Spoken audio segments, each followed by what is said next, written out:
Welcome to the Gentile Life podcast here on YouTube. I'm Ryan Gentile. Now, if you're a new person to the show, we've been around for a while. We've just been strictly on podcasts, so the audio versions. So if you like to listen to podcasts, feel free to search The Gentile Life and feel free to listen to any episode you want. We have over 30 available so far.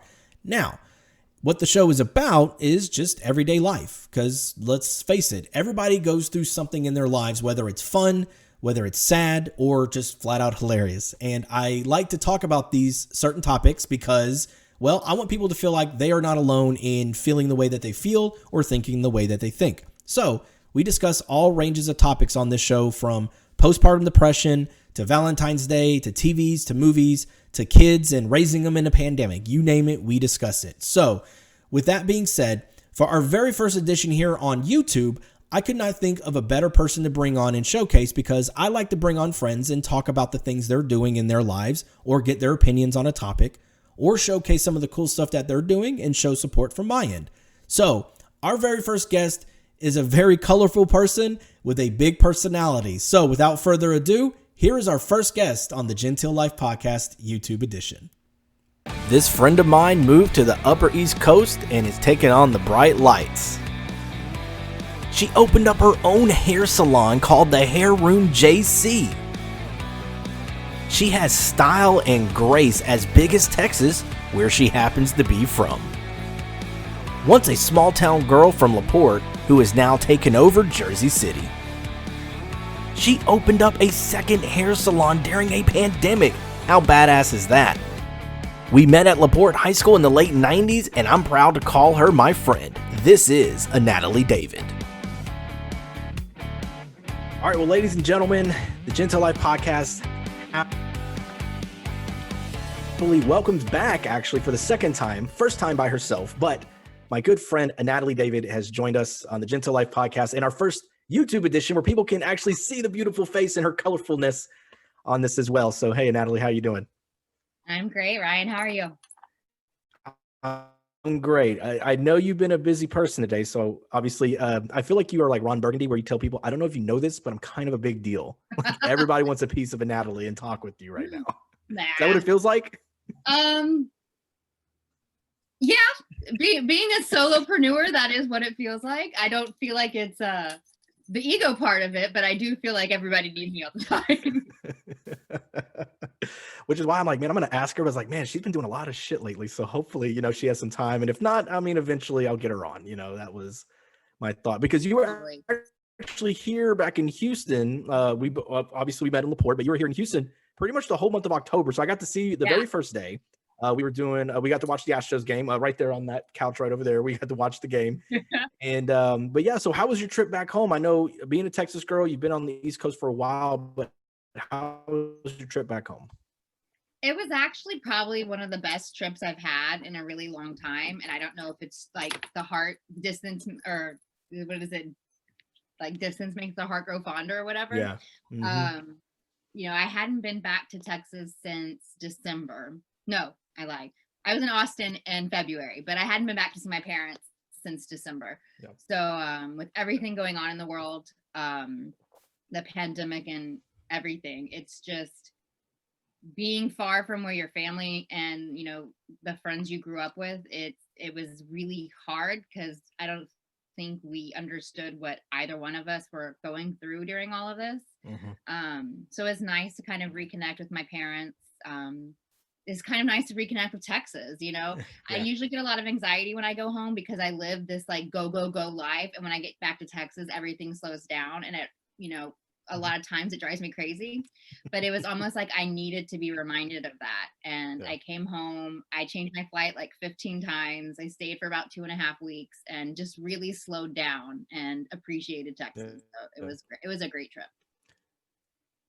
Good. And I'm glad. And I mean, obviously we're friends on Instagram and Facebook. So I saw like all your adventures of just relaxation, with your grandmother and her outfits. Those were really cool.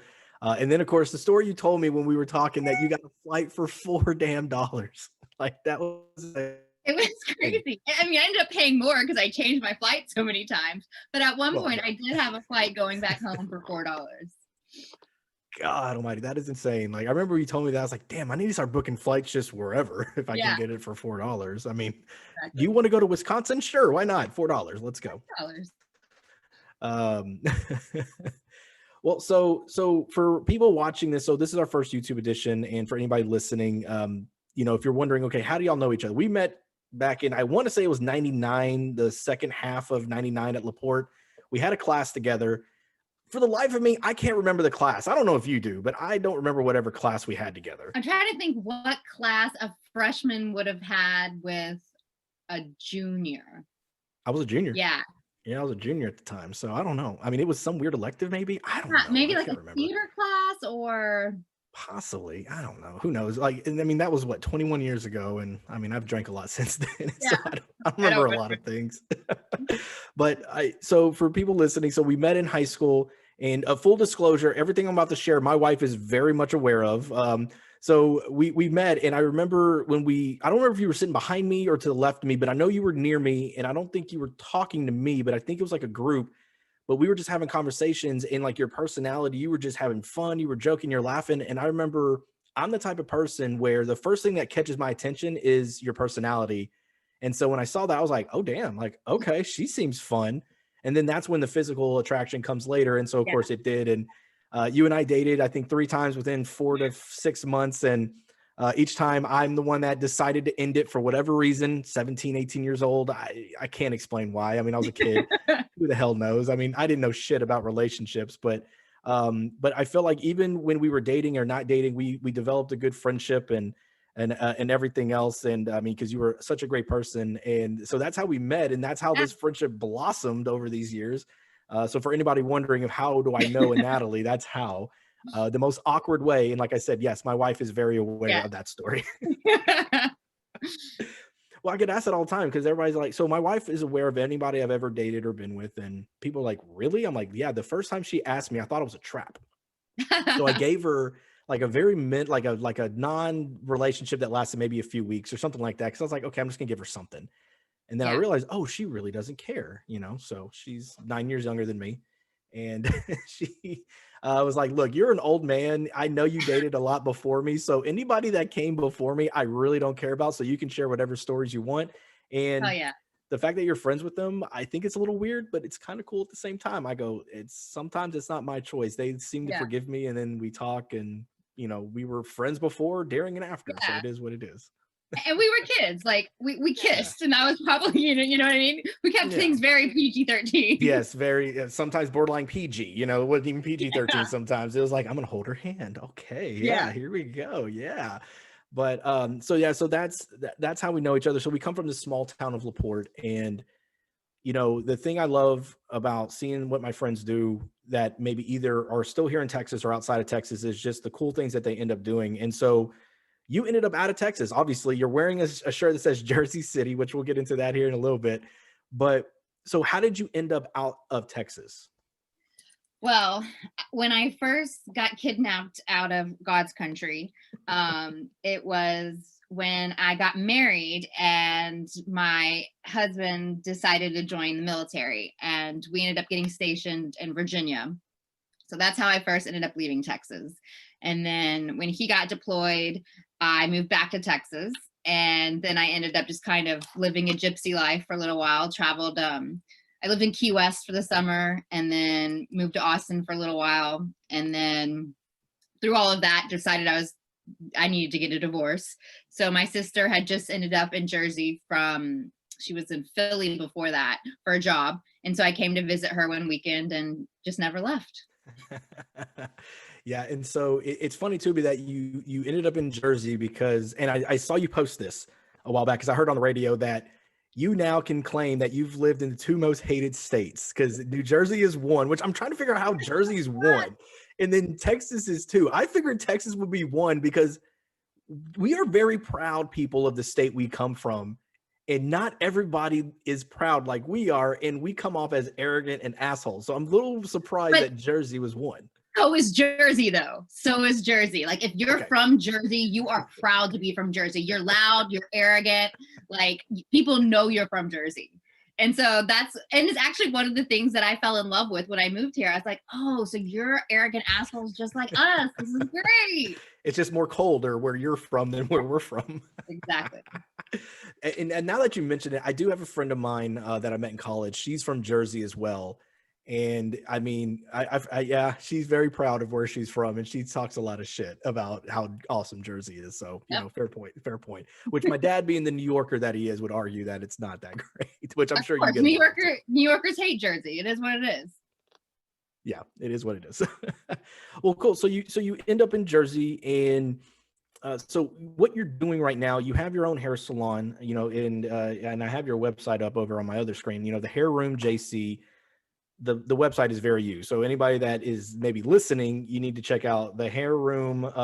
Let's see what the hairroomjc.com. Check it out. It's awesome. And it's very Anatalie. And for those of y'all see her, I mean, she's a very colorful person. But so you've shared this story before with me. I know you shared another podcast. So you didn't necessarily want to get into hair, but you somehow did. So share that. How did that end up coming about? Yeah. As you may remember, my mom was a hairdresser, and we had a salon in the back of our house. So I just grew up around the industry, and I was around it literally every day because there was a salon in my house. And I didn't want to do what my mom wanted to do. I've always just kind of been that person. I'm the black sheep of the family. I don't want to do what anybody else does. You know, it's why I'm 36 and I don't have any kids. You know, it's just like, I don't want to do what anybody else is doing. Didn't have my first kid till 35. Don't be ashamed. There you go. And so I fought it for a long time. And through all of that, I had 500 jobs in every different type of industry and area you can imagine. And it wasn't until I actually came to New York for the first time to a hair show and got to kind of see the industry from a different point of view. Hey, friend. She's very bored right now. And so I fell in love with the industry, and I've been in the service industry my whole life. So like taking care of people and making people happy was always something I knew I was going to do. And once I went to hair school, it never felt like work or a job. It just felt like my passion. So being able to turn that passion into a paycheck was the dream come true. That's right. Well, and I feel like, for a lot of people, to get to where they want to be, I think you have to go through multiple different things that either you maybe even enjoy doing, but you don't necessarily want to do forever, or things you don't like doing. Yeah. For me, I quitting my corporate job, which I always thought I'd be working in an office and have a corporate job. And I did that for about 6 years. And toward the end, I started hating it. I go, God, this sucks. I don't like doing this.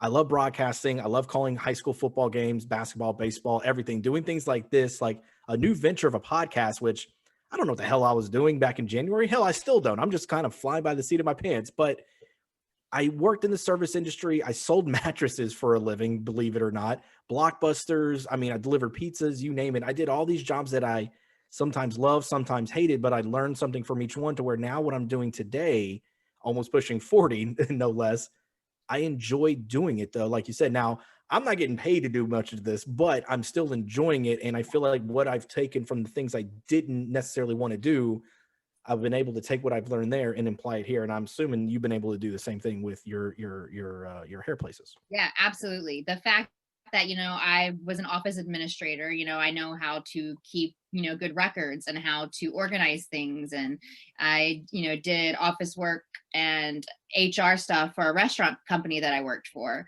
And so I knew how to do, new employee paperwork, and I knew how to hire people. I knew how to train people. So all of those little things that I think some stylists miss out on when they tried to become an owner, I really had the advantage of deciding that's what I was going to do later on in life, because I had all those other life experiences that really helped out. And I got to say, anybody that has ever worked in the service industry, whatever they choose to go do outside of that, I 100% believe 9 times out of 10, they're going to succeed, because you want to talk about the shittiest of shittiest type of jobs of whether you're a bartender or a waiter. I mean, yes, you have your good days, you make your good money, but good God, you take a lot of shit. And I mean, most people understand the common decency that you have to have when you start to venture out of the service industry. And yeah, it's insane. So you have the Hair Room JC. So talk, I'm looking at, your photos. I mean, just the look of it all.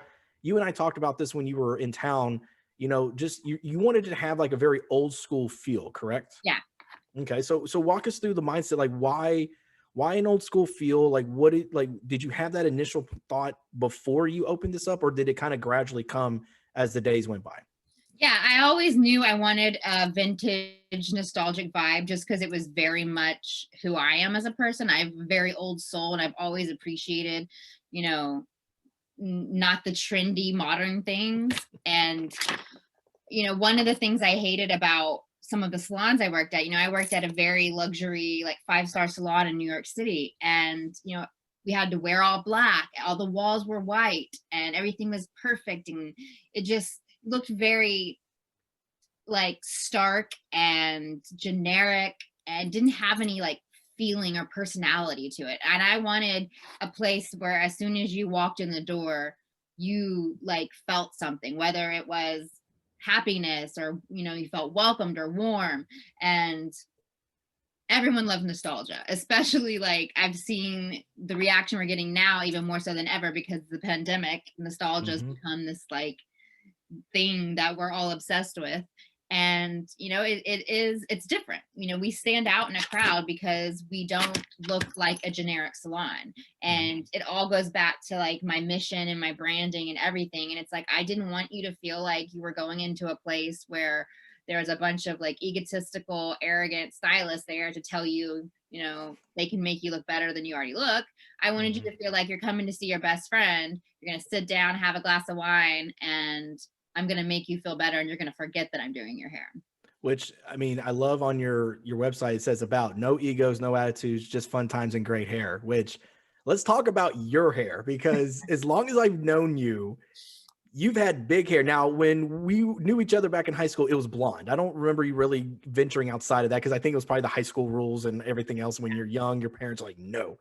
Yeah. But you've always, like I said, you've had a big personality. You've had the hair the size of Texas. So is it something that it's just you have to be in the mood for, or do you plan these? Like, what is it? What do you do with your hair? Yeah, my hair is very much a mood ring.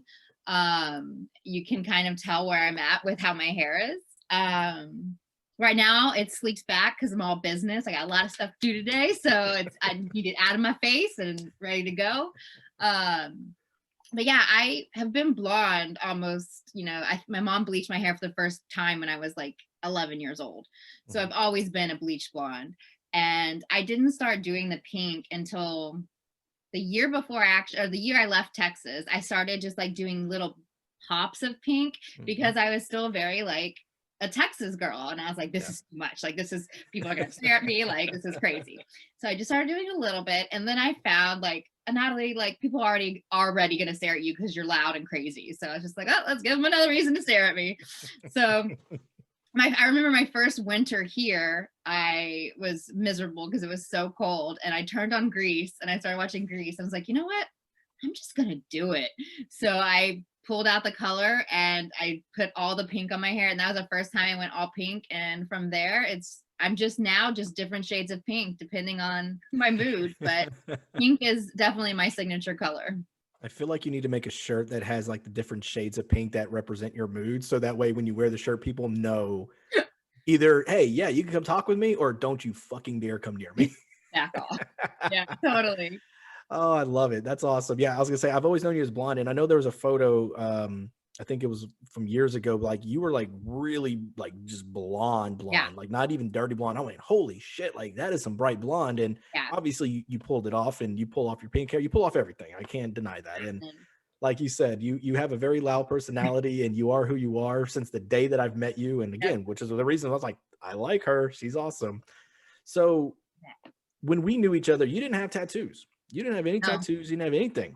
And then, I think when social media started getting bigger, and then, I'm following you, you're following me, Facebook, Instagram, whatever it was, I was like, damn, she's tatted up. So are you just somebody that just loves tattoos, or does every tattoo mean something? How does that work with you? Well, it's funny because I actually got my first tattoo prom weekend because I had just turned 18 and we got it down in Galveston, me and my best friend, and they were awful tattoos that we like picked off the wall. And I was so like traumatized from that experience that I was like, I'm not going to get another tattoo.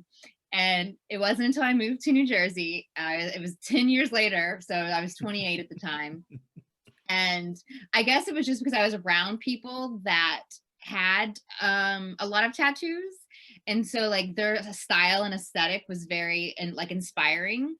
And I was seeing like different types of tattooing, different styles. And I was like, oh, this can actually be really pretty. Where I was used to like, most people that have tattoos in Texas are either like big burly like construction workers or like really like trashy people. So it was like fair. I didn't really see I didn't really see tattoos as artistic as they can be.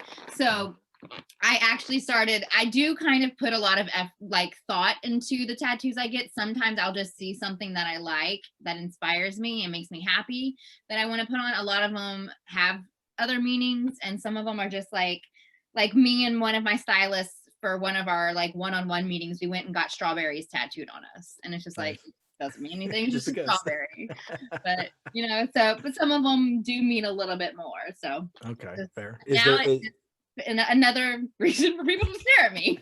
But that's okay though. You get that attention. People are gonna be like, "Whoa, wait a minute. That's your place? Oh, let me check that out." So there you go. Is there a tattoo that you have that you just is your favorite? I mean, I know it's probably like saying pick your children, your favorite child, but is there a tattoo that you were extremely excited to get? Yeah, my most recent one, because I got a really funny tattoo at the front of mine when I was in Texas recently. But before that, I got a big ass Dolly Parton on my thigh, and it's just really beautiful. And she's a queen, and it makes me happy every time I see it. Aside from that, my other one is my switchblade. Nice. It's just like a traditional style switchblade, and it says "I'm just a girl," and it's a little like No Doubt like nod, but it's also just like the switchblade is a very masculine piece, and then when you put it with that phrase, it's like I'm a girl, but I can still kick your ass. Like don't fuck with me. Yes, I don't. That's why I'm like, hey, Natalie, you're great. You remember Ryan's your friend. That's awesome. And I love that. And like you said, yeah, it's a very masculine type of tattoo, but you're like, hey, masculine tattoos can go on anybody. It's not have to be just men. Yeah. Women can definitely be kick ass and rock. And I love the No Doubt reference too. That was definitely, the big grunge area for a woman, with Gwen Stefani back in those days. I remember you could not hear No Doubt back in the late 90s, early 2000s. It was great. Mm-hmm. So I love that you talked about your one of your people that you work with, or that works for you, I guess I should say. You don't work with, they work for you. Your subordinates, as Dwight Schrute would say, right? We love our office talk. So your subordinates are your friends. But you got a tattoo with them. So talk about your team. I mean, you have a very fun looking team here. Like I said, I'm on your website, y'all's Instagram pages. Y'all always have interesting stuff, really cool stuff. And, the video you shot with your team on going to vote, I mean, everything out there was just really cool. So talk about your team. I mean, do you find them? Did they find you? How does that work?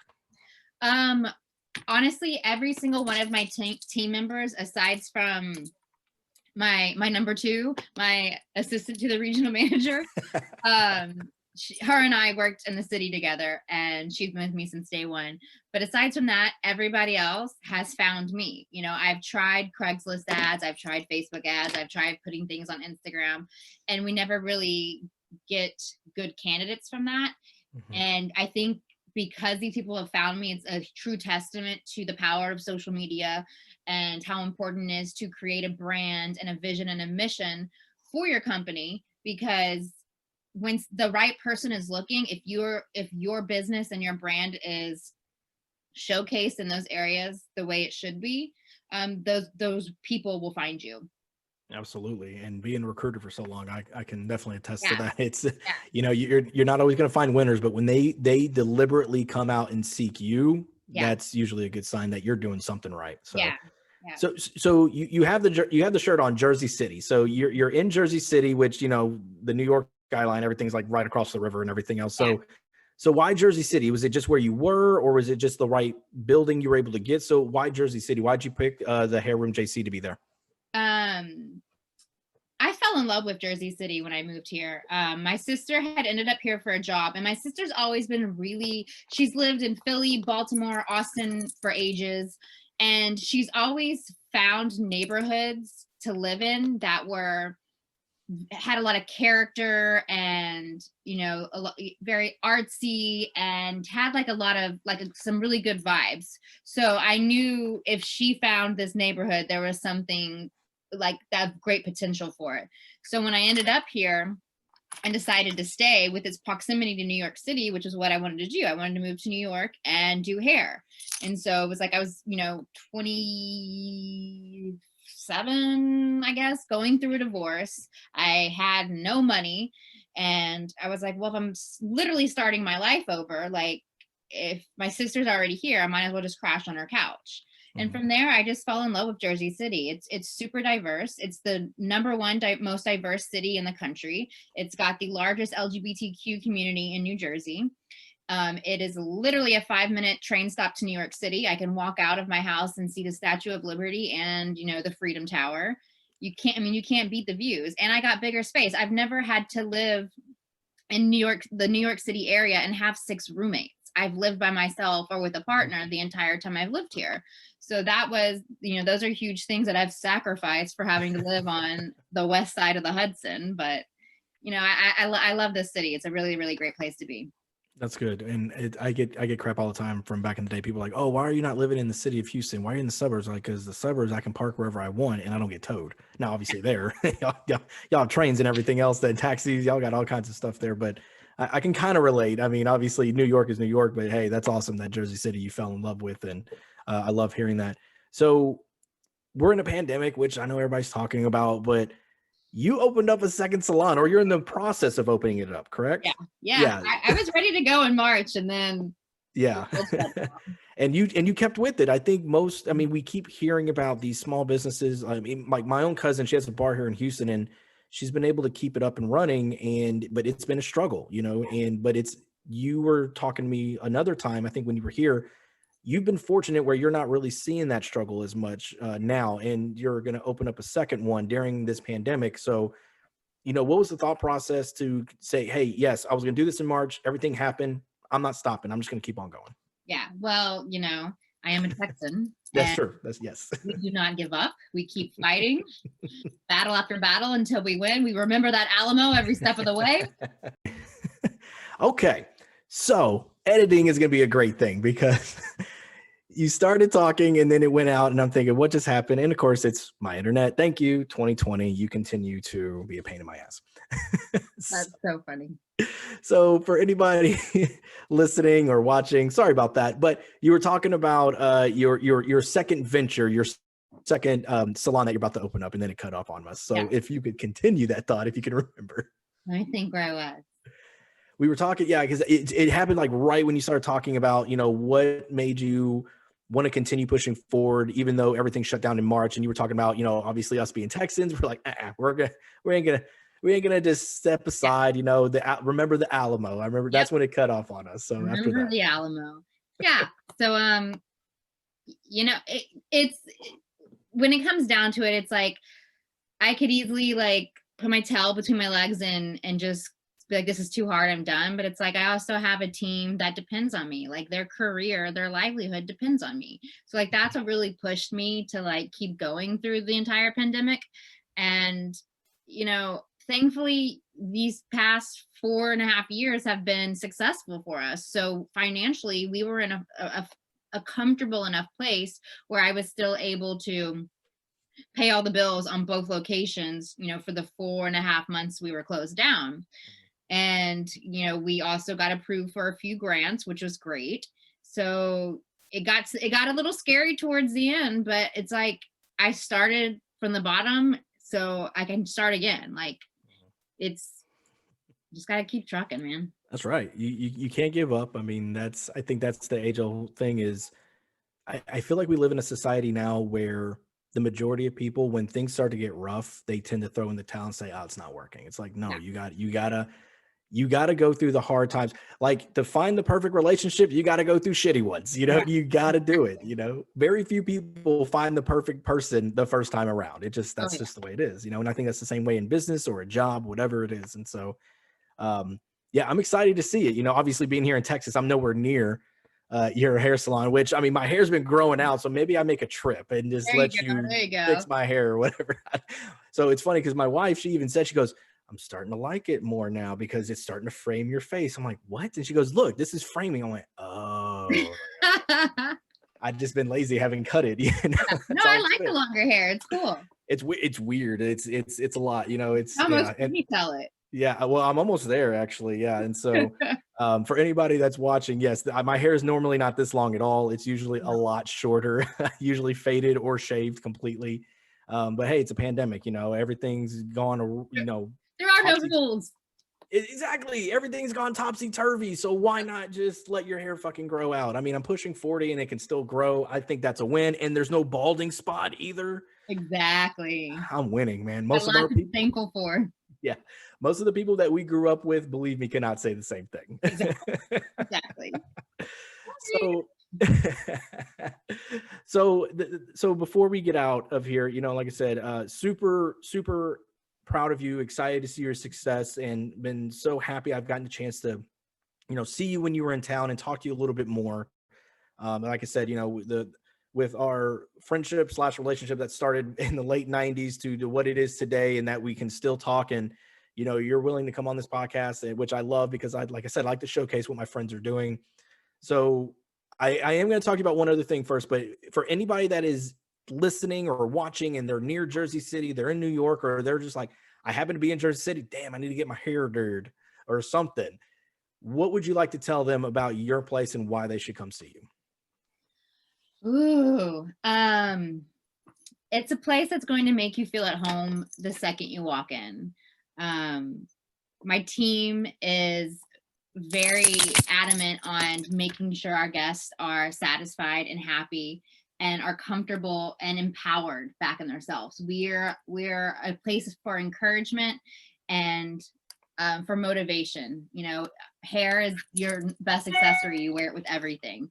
And, you know, I've been able to see people's moods completely change when they sit down in our chair. So it's a great, you know, passion to have.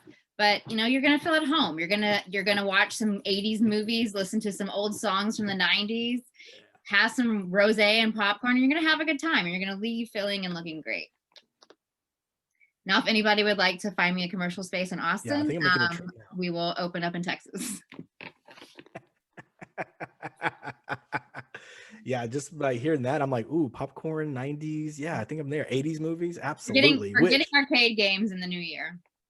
Oh, there we go. Even better. Yeah. So we just recently wrapped up our ultimate movie tournament that I did on this podcast. Yes. So for anybody that's watching this for the first time, go back and listen. It was 2 months worth of voting, which I'm never doing that long again. That was insane. But we have one coming up. I'm gonna do a Christmas one, Christmas movies. Ooh, but I'm putting a twist on it. So for anybody that's watching or listening, I'm letting the people tell me what movies they want in that final 16 bracket, and then it's up to the people to vote who makes the final 16. I'm not choosing shit because I got yelled at so many times. Why not this movie? What about this movie?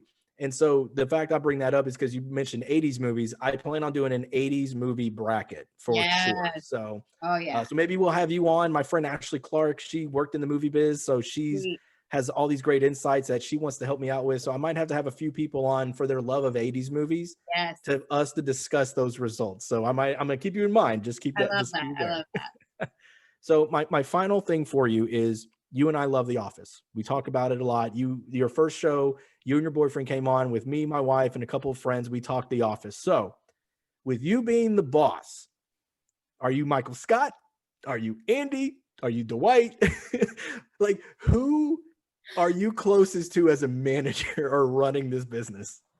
Karen. No. Yes. Yeah. Oh, okay. Wrong ass bitch. I'm a mixture of Michael Scott and probably Andy sometimes. I don't run an iron fist the way Dwight would. Oh my God. But I think all of my employees are my best friends, and I sing annoying songs to them. So there you go. a bit of both. You're not unplying the toilet paper, basically. No, Away. not. I'm like, Sorry. Can I get you anything else? Do you want a seat warmer? Like I'm overly like taking care of them. Yeah, see, I feel like I feel like that's more of an Andy, like making sure people are taken care of, but then he screws it up, he usually messes it up too. So, oh my goodness, I had to ask that question with you being the boss. That was good. I like it. We both love The Office, but yeah, Karen, definitely Karen, the no nonsense, just like get that look of, what do you want? Like, what do you need? Like, are you, don't. Yeah, we're done here. Yeah. Oh my goodness. Well, so Anatalie, I cannot thank you enough once again for coming back on the show, talking about your hair salon. Again, it's thehairroomjc.com. Check it out. Great stuff online. And then where can they find any of your socials if people are trying to find you on social? Yeah, the Hair Room JC on Instagram, Facebook, and then my Instagram is Anatalie Nicole. Anatalie with an A in the front. Yeah, the last podcast I watched you on, they talked about your name and and I remember when we were younger, like when people called you Natalie, oh, you lost your shit. Like it's Natalie. Oh, Natalie, not Natalie. I've been dealing with this shit my whole life. Literally this morning, I went and got a facial, and the lady called me Anita the whole time. How do you get Anita? How? I've gotten that before too, and I'm like, there are so many more letters in there. It's like, can you not read? Like, are like, how people can't see numbers correctly? Is it letters too? Like, you just, God. And what drove me crazy is like when I was checking out, I looked at her last name and it's Greek, so she has like 500 vowels in her name, as do I. So I'm like, how do you not get it? Look, I can relate because the last name Gentile, I mean, good God, you knew my nicknames in high school. I mean, but it's funny because people like, is it Gentile or Gentile? It's like, it doesn't matter. But when I had a guy call me one time and goes, I'm looking for Mr. Gentile. What? Oh, Gentile? Who the fuck is that? And then it was like, oh, Mr. Gentle. What? Gentle? Like, it's not even spelled anywhere near gentle. Hold on. Like, and of course, when I hear the word gentle, my response is always the same. I say anything but. Anything but. Guys, I can't be. So I love that. So I can relate. I try to have fun with it. And then of course, in basketball, the nickname was Genitals, obviously. That was the since 6th grade. And I'll never forget Coach Mack. We were on the bus and Ty Aston of all people goes, I dare you to yell big ones when he calls you Genitals. I go, done. Genitals, big ones, coach, right here. And everybody lost their shit. And I mean, it was great. And you just see him roll his eyes like, oh my God. It's like, hey, if you're going to call me Genitals, that's what's going to happen. So that's hilarious. Yeah, you got to have fun with it. But Natalie, it was so good to see you again. I'm glad I got to see you in person, but thank you for jumping on. I know you're a busy girl and I didn't want to take up too much of your time. Sorry for the internet issues, but have a great rest of your day. And I cannot wait to see the continued success. And don't worry, like I said, when we do an 80s movie version, I'm definitely reaching out to you. Yes, for sure. All right. Bye. See you later. Bye, Ryan. Good to see you. Bye. I would like to thank Anatalie for being a guest on the Gentile Life podcast this week. Be sure that you like and subscribe to wherever you find your podcast so you can get notified when we have new shows up every Wednesday. Also, you can find us on socials. Facebook is at the Gentile Life podcast. On Instagram, we are at _Gentile_life. And you can subscribe to our YouTube channel, the Gentile Life Podcast. Everybody have a great week, and we'll catch you next time.